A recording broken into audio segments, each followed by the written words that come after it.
Dub Nation all the way. So you want me to address that question now? Yeah. Go ahead. well, we waiting for the playoffs. Let me just say that. We, kind of bored right now, seeing that we've been in the championship series the last 3 years. So basically, Coach Kerr, Steve Kerr, is trying to get them focused, and that problem rears its ugly head every now and then when we're not focused, which is turnovers. And when we're just out there lollygagging and like there's no sense of urgency and every team is coming after us and they're playing for us, they're coming out hard, they circle us on their schedule. So when they come to play Dubs, the Warriors, they're giving it 100%. And we just, sometimes we're just not focused. And because of that, we commit the turnovers, and because of the turnovers, you're giving them fast break points. So I think we're just, kind of coasting. We got the record, 73 wins in the season. We got the championship last year, 15-1, another record. So just trying to get him motivated. And it's tough for him to get him motivated, like I mentioned before, because Steve Kerr is, he's a laid-back type of coach. He doesn't do a lot of rah-rah criticizing. He just more or less analyze the game and try to give them, he's kind of the Phil Jackson. He's from that Phil Jackson tree. I know Zen Popovich, master. The Zen master. Now Popovich, he'll get in your face and he'll let you know. So he'll get in the ref's face, but sometimes it's hard for him to get in the player's face. So he's kind of like that Phil Jackson. He used psychology and hopefully get them to be motivated, but he's been coaching there for a couple of years now, so sometimes that psychology wear off when it comes to dealing with grown men. You can play it on a child, but eventually a grown man say, well, whatever, I'm just trying to get to the playoffs. But that, OKC, it hurt when Westbrook is stomping around like he King Kong somebody. So I was probably more upset than the players. But we're just waiting for the playoffs, man. That's all. All right, so college football, I wanted to talk about the Heisman race first. You got Baker Mayfield, who's grabbing his gonads on the sideline, yelling at Kansas. Looks like the second coming of Johnny Manziel. So you got him. You have Bryce Love, which I'm a big fan of his. He's been rushing very well. He's with Stanford.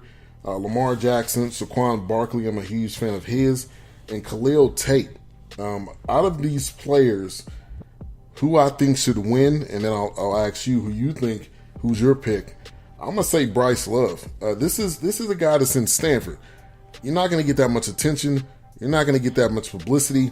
He's been rushing like crazy this year. Baker Mayfield, to me, is like Johnny Manziel. I think he puts up great numbers.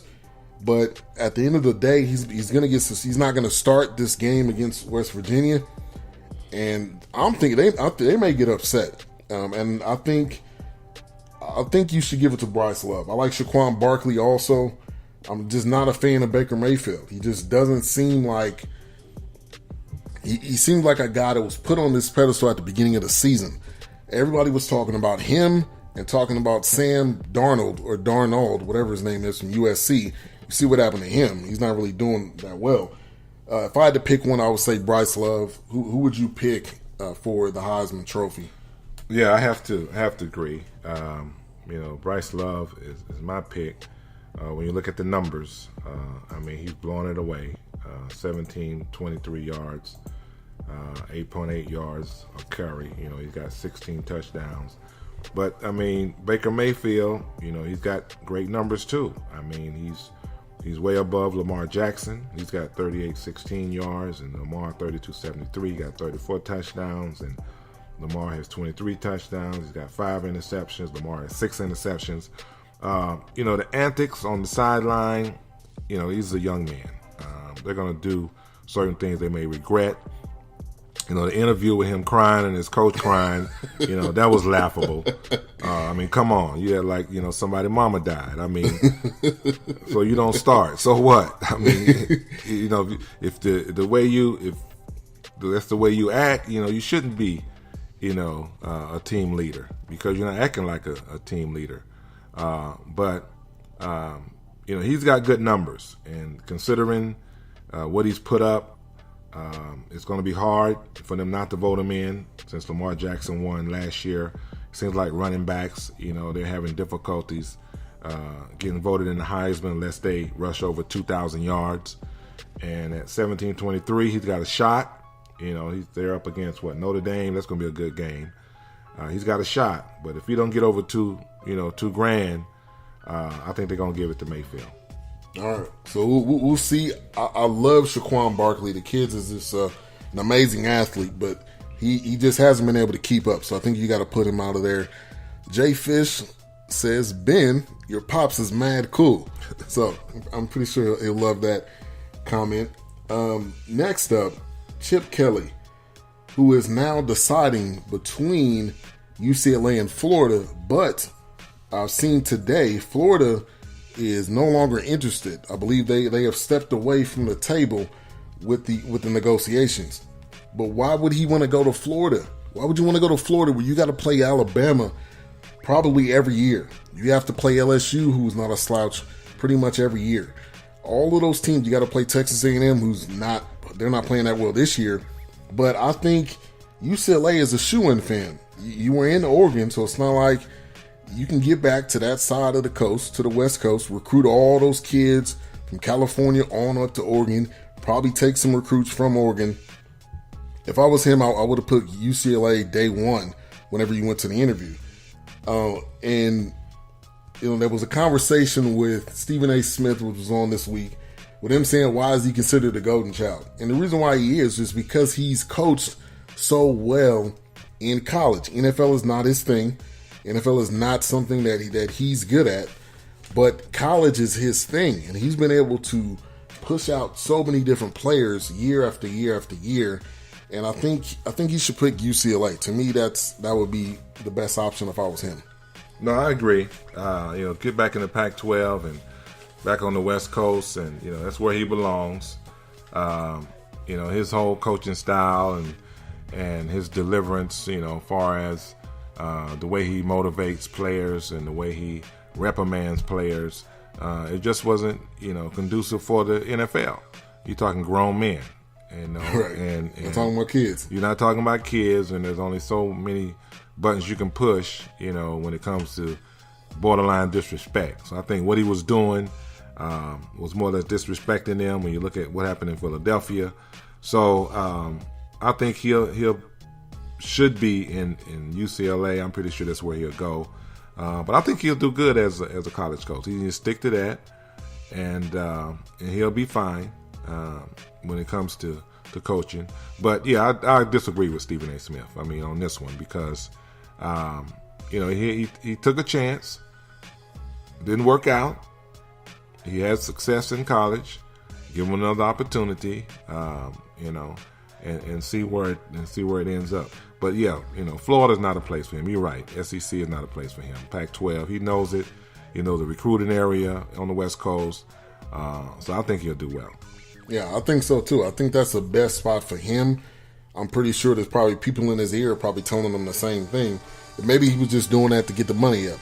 You want to talk about negotiations. If you got Florida and then you have UCLA, to me that would be a good opportunity for him to say, hey, this other team wants me, so what are you going to do, UCLA, to get the money up and get my pockets right? Grego says Cap is Craig Hodges. That's a pretty good statement, because Craig Hodges, I believe, came out and spoke against the president at that time. Right. And he never played again. Right. Craig Hodges was a great shooter, too. So definitely good comment on that, Grego. Kevin Sumlin, Texas A&M coach, is supposed to be fired after the LSU game Saturday. Why didn't you just fire the guy now? Why wait? I never really understood that. Sumlin was on the chopping block at the beginning of the season anyway. It's not like Texas A&M has been horrible. No, they haven't been playing lights out. They haven't beat some of the top teams, but this is a team that has played pretty well. Sumlin has a winning record there, and he's not getting any respect at all. And I think a huge part of it is there was a little bit of a scandal at Texas A&M. They lost a lot of recruits. They lost quarterbacks. And I think when you think about that, that's the kind of the reason why he hasn't been as successful. If you lose 3 quarterbacks that were 5-star recruits, what do you expect from the guy? Do you expect him to somehow get a walk-on to play better, somehow get a transfer? So I don't think this firing is okay. He's 7-4 right now. Right. It's not as if they haven't won a game this year. They're 7-4. They're in the SEC, so it's going to be tough. They play LSU. What if they beat LSU and they're 8-4? You still going to fire the guy? And they said this, Kevin Sumlin says the story isn't correct, which I don't know if it's correct or not. But when it comes out, majority of the time it's true. But what do you think about this firing? Do you think he should get fired? And what does he do next? I know there'll be some head coaching jobs out there. Well, I hope this rumor isn't true, because I think it would be unfair for them to put this out like that, before he plays LSU. And like you said before, I agree. He has an opportunity. At 7-4, anything can happen. Just look what happened today. Right, in Miami. Exactly. Anything's possible.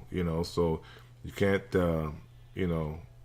give the guy the boot without even letting them finish out the season mainly, and then see what happens as far as the excuse for the recruitment, fiasco. But I mean, you got to look at what happened, with Auburn, in Georgia. So anything can happen. So I don't agree with them threatening, to fire him before the season is over. Let the season play out, and let the negotiations start from there.